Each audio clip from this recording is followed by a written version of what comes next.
Hi, it's Jo Painter, and welcome to video 2 of this series of 3 videos on talking confidently in meetings. So in the last video, I talked about how important it is that you keep your power and that you ensure that your particularly individual perspective is heard. So, and I also shared with you about limiting beliefs, and maybe some of those resonated with you. And I shared a metaphor about the 4 different types of ball games and how they can be carried out as a metaphor for meetings. So in this video, we're going to look at 3 strategies for helping you speaking up in meetings. So the first one, when you're lacking confidence in speaking up, one of the important things to do is preparation. Now, if you have back-to-back meetings all day, I get that that is very difficult, but you could identify the 1 or 2 meetings where you want to really confidently speak up and it was important. So using the agenda, you can, or your understanding of the agenda, you can prepare some items that you might wish to mention, some questions you'd like to ask, a point you'd like to make, any of that, because what only it gives you ideas, but as well what it does is gives your confidence a boost because you know in your back pocket you've got an idea to share. But avoid overthinking it too much because that just puts pressure on you. And when you're in that sort of pressure in your head, you're not present to the discussion and you're not able then to naturally make your point. So a lot of women fear that they'll say the wrong thing and hold back from speaking up until they're 100% sure that their idea is right. So if this is you, then think about really what's the worst that can happen if you're not quite right in your opinion. Other people might disagree with you, your opinion might not be engaged with, or if you are supposed to be the expert and you realize later that you weren't actually correct, then you just go back to the people. What is the worst that can happen? I'm sure it isn't as bad as you're imagining. And what happens when others make a statement that's not totally correct? I can imagine that there isn't a disaster there either. So having those ideas in your back pocket is really helpful. That allows you to go in with the mindset that you're confident and you have got something of value to add. The second strategy I'm suggesting is around an intention, setting an intention for the meeting. I know a lot of my clients have particularly high expectations of themselves, which means that when they go into the meeting, they want to give real value, have impact, speak a lot, and make sure that they are performing at their best. But when you're lacking confidence in meetings, that's a really big leap to make.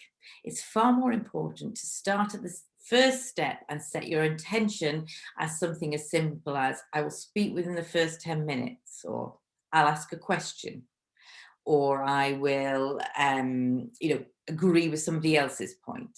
If you set yourself a realistic intention like that, not only are you more likely to achieve it, but you're not putting yourself under pressure and you're not going to be as critical as yourself when you come out because you will easily have achieved that intention. And when you feel intimidated in a meeting, a straightforward way is to speak in the first 10 minutes or to ask a question, because then you've spoken, and rather than getting all worried about, I've got to speak up, I've got to speak up, I've got to say something, you've actually spoken, and that's helped you to relax for the rest of the meeting. So the next step, having been able to set a good intention, is for you to start speaking up when you haven't thought everything through, when it hasn't been pre-prepared. So to take the risk of speaking when you're feeling that you may not be 100% correct in this. That's the second step to take. And then the third step will be to speak up when your thought is only partially formed. So quite often we come up with an idea in a brainstorming type way, but we haven't thought it through or really looked at the pros and cons, etc. So challenging yourself to speak up in that situation is the third step in building your confidence. So you can see that starting with low intentions and building up is the best way to build your confidence. Because to build confidence in anything, the most important thing to do is to take action. Okay, and what if you want to challenge or disagree with the discussion? The thing to remember is that disagreements are part of the natural creative process.